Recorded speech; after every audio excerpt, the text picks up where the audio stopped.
You have said that this could potentially be the best year ever for Intel. What could secure that? What could derail that? Well, the next 4 months could secure that. We're on track. We've had 2 quarters that were fabulous.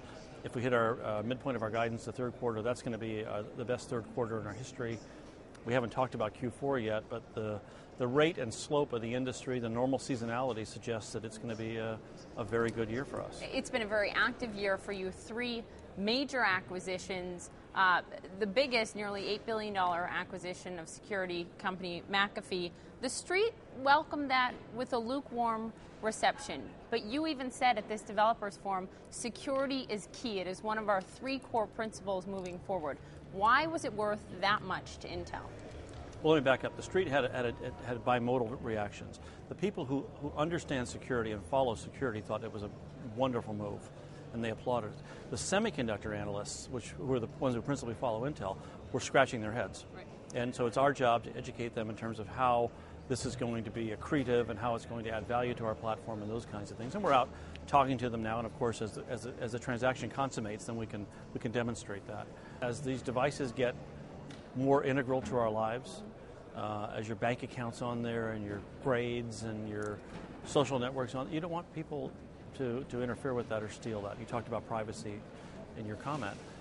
I think it's also clear that there's growing organized threats out there, whether they're a bunch of guys in some shtan that are trying to steal your identity, or a nation state trying to shut down another nation state.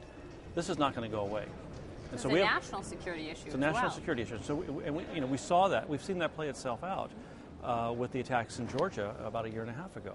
It's possible for this to happen. Not Georgia the state, Georgia the country. It's possible for this to happen. So I think we have an obligation to build a more robust, secure environment to stop those day zero attacks that we've never seen before, not just in PCs, but in every connected device. Will we see Intel working with the government more? We do now. We do already. But even more so in terms of security on a national scale. Well, it's not just the government, it's governments. Every government is concerned about this. And we would never do something that biased our platforms to one country or another because we're a global footprint. But if we make all platforms more secure, we make everybody more comfortable. The smartphone strategy here, the Infineon acquisition, the push in smartphones, where will we see Intel in this, say, in a year, in 2 years? Because clearly you spoke this morning and said smartphones are very much a part of our strategy, very important still. Yeah, I think in the Infineon 3G capability will play out in tablets, in our in-vehicle entertainment products, and also in our handheld products. And your question was a year or 2 years out. I'd expect us to be a major player. I'm not going to give you a percent, but I'd expect us to be in the top 2 or 3 platforms that are out there. And in emerging markets, more and more people have handheld devices in emerging markets. So you have to push for lower costs and you have to push for more volume.